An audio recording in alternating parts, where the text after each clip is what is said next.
Ano? Frozen shoulder dati. Pero naiyakan ko ng konti. Kailan po kayo nagkaroon ng frozen shoulder? Matagal na rin. Naluluntak na rin. Ngayon, anong problema natin? Saka dito yung sa slip disc ko. Ito matagal na. Slip disc din. So, L4, L5 yung isang dati. Ngayon, ano yung inihinta mo ngayon? Ano yung problem natin ngayon? Ito yung sa akin, tsaka yung vertigo. Vertigo. Yan. Vertigo. Yari sa atin yan. Kaya natin yung vertigo yan. Tsaka dito meron ako dito. Yung tinamaan ako dito, hindi ako nakalakad. Ano tinamaan? Bala? Ano? Hindi. Yung sumakit. Dito. Anong ginawa? Anong nadulas ka ba? Hindi. Paano tinamaan? Bigla na lang siya Biglang sumakit? Oo. Okay. Kala ko, tinamaan ka ng ano eh. Sige. Bigla na lang siya sumakit. Bitawan mo muna yung mga phone mo. Lagyan mo. Yan. Sige, upo ka lang sir. Checkin ko muna itong shoulder daw. Meron daw dati. O, naka-recover naman pala na eh. Hindi, pero pag natulog ako na nakaganyan, ang hirap ko na ibalik ang sakit. Alam mo kung ano yun, sir? Kahit ako ganun din eh. Pag matagal tayo nakaganito, siyempre yung mga ano natin, na-hyperextend. Bumibigyan ko doon pagkain na. 60th birthday. Dati nga na ngayon, nagkakatira kaming Ay, nakaano Pinakate yung kambing ko rin na malaki. Pinakamalaking kambing. O ano yun, sigurado yun. Abuti na ng madaling araw, isang kambing. marami na itutumba yan. Kaya itutumba. Kaya hindi sumasag din sa kaya mga gano'n. Ano lang yan tayo? Hindi naman dire-diretso. Dire-diretso nga sa Ay, hindi to pwede. Pag kayong mga nangawit lang, normal lang yan. Pero pag dire-diretso, pilay talaga yan. Yun ang ibig sabihin. Ayusin natin. Pero yung kunyari, masakit ngayon, bukas, pag nakapahinga, sundaro, wala. Wala. May trabaho kayong konti, sumakit. Yan ibig sabihin, kunyari, yumukuyo kayo, baka sign of aging. Pero kung ito, dire-diretso, hindi yan, may nagbago dito. Yun yung sinasabing sign of aging pag mga panaka-naka, kumbaga, meron, wala. Paano may trabaho na may buhat lang. Yan. Pre, binibisita na tayo ng edad natin. Yun. Pero ito, hindi ako papayag. Dire-diretso ibig sabihin, yung tatlong buto natin dyan, alin dyan sa tatlo na yan, ang umusog. Inaalog-galog lang naman yan. Ayusin natin yan. Ayos na pati yan. Pala. Okay, straight down. Relax na ako.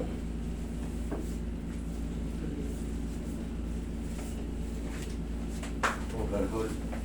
Overall to. Kasi may vertigo kayo eh. Tractioning ko rin kayo. Yan. Huwag patagilid. Gagamot niya ako ngayon, hindi ko ito eh. Kailan sumumpong yung vertigo mo? Siguro mga 5 days na. Ay, date lagi dito. Gabi na. Baklas yan mamaya. Pagka kayo may vertigo, dalhin nyo rito. Kahit severe kayo, maniwala kayo sa akin, paklasin ko.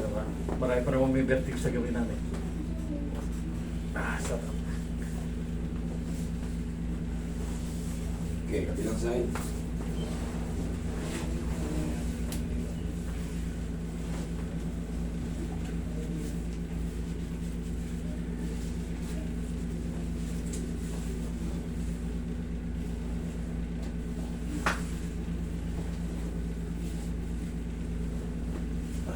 Okay, tapa.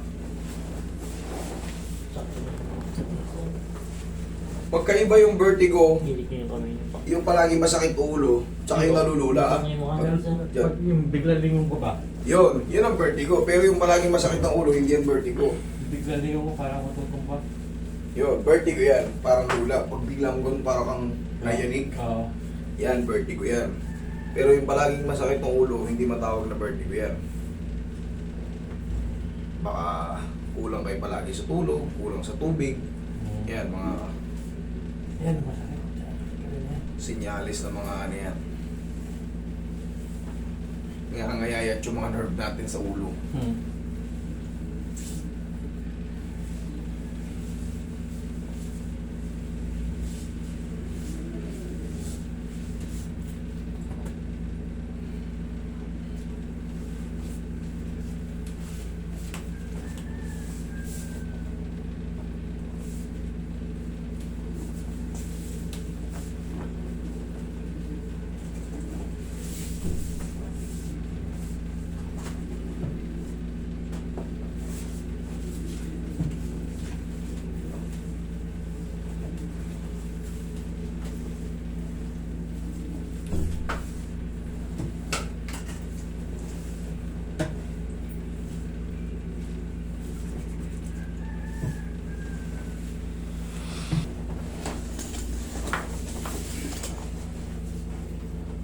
pinito rin sa taas yung block. Okay po. Lagi sa tiyan. Yan. Itong pambaklas ng vertigo. Baklas leeg mo dyan. Inhale. Exhale. Yan lang muna.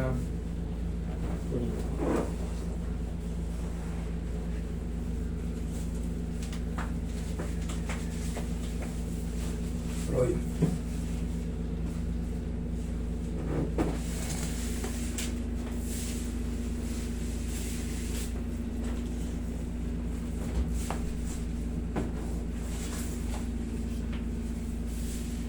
Sige, upo.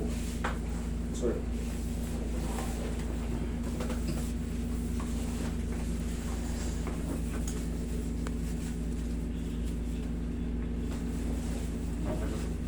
Malagot ko pala tenga.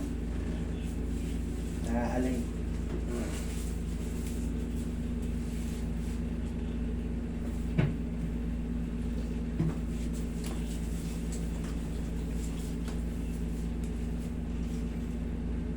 Pati ang pagpapalagatok sa tenga, malaki ang ambag niyan sa vertigo. Tandaan nyo, pag may vertigo tayo, sa ENT tayo pinapalapit.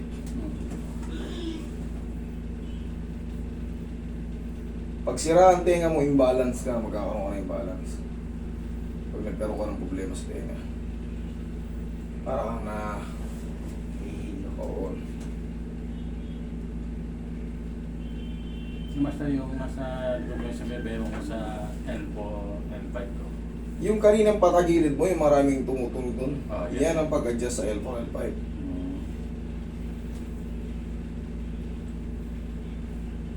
Gusto mo ng doktor sa akin, operahan na kayo.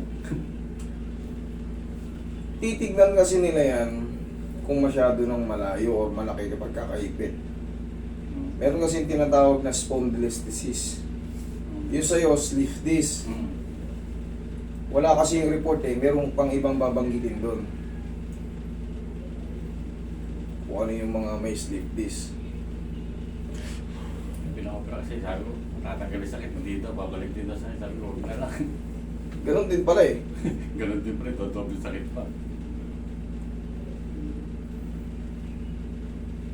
Pag magpapa-opera kayo sa spine, kailangan medyo bata-bata pa.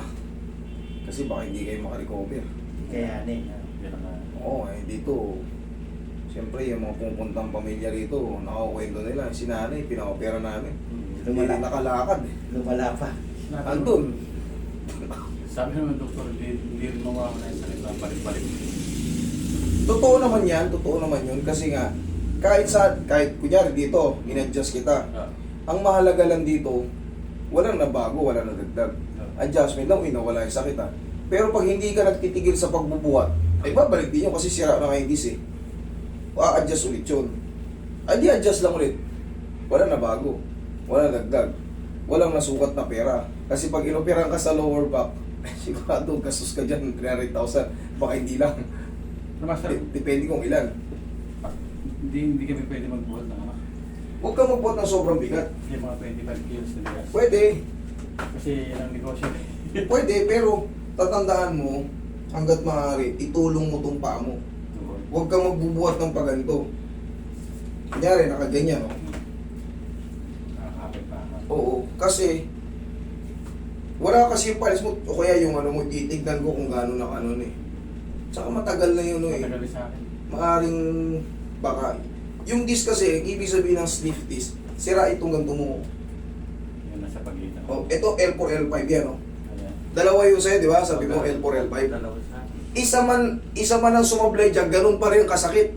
Sakit nga. Ganun pa rin kasakit kahit isa lang. Pag nagsabay pa yan, siyempre, mas masakit. Hindi ka makatayo pagka sumakit.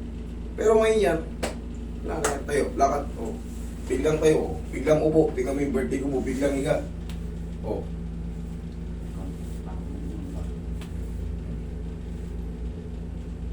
Konti. Sige, upo ka. Papaliwanag ko lang. Kung mayroon pang konti, Sa vertigo. kung mayroon pang konti, 3 to 4 days. Tapos, siyempre, sa tulong ko, yung medication mo, Tutuloy ko pa rin. yan, mga ilang araw lang, mga 3 araw, 4 na araw, backlash na yan. Kasi, hindi talaga siya basa-basa na si 0-0.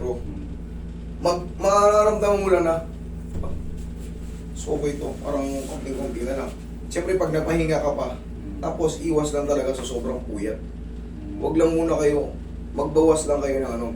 Kung natutulog kayo ng bandang 1:00, 2:00, nagigising kayo na 5:00, baka gano'n ang gising nyo. Bilangin nyo, 2 in o 3 hours lang tulog nyo. Minsan ganun. Minsan gano'n. Pagka nagpa-treatment kayo ng vertigo, at least bumawi kayo ng konti sa tulog. Kunyari, alam nyo naman wala kayong gagawin, linggo.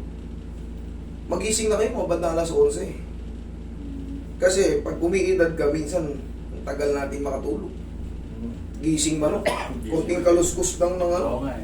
gising ka na. Yun, bawas tayo ng konti. Tulog ng tulog eh. Kahit papaano, habaan natin. Kung wala naman muna tayong gagawin, siyempre under treatment ka eh. Pag palagi kang puyat, kahit wala kang vertigo, sige, palagi kang puyat. Anong pakiramdam mo? Parang lutang ka. Yun, parang palaging lutang. Kasi nga kulang na kulang yung tulog mo. Kahit papaano bumawi kayo. Kasi, yun ang tanging treatment dyan eh. Pero yan, na-adjust na kayo yan. Lahat na may vertigo pumunta kayo sa akin. Believe me, kaya natin yan. Okay, o sa balakang, okay na. Ito ay master. Minsan parang pumapagatong minsan eh. Ngayon, wala. Hindi pa ngayon. Ganito ka. I-up mo. Hindi, ito. Ito. Yan, o. Sipa mo lang. Ganun lang. Ay, ganun. May masakit ba ngayon? Tayo ka, tayo ka. Hindi ko minsan lang pagka yung parang kung karga gano'n. Wala yun. Ano lang yun, siyempre, baka nakatapa ka ng ano. Pag wala masakit, walang adjustment. Pag may masakit, adjust natin. Eh, mamaya, sumakit yan. Pag binago ko yung posisyon na walang masakit, useless, baka mamaya lalo lang sumakit. Okay? Tsaka na, pag sumakit. Pero sana wag naman. Huwag naman. Ikaw,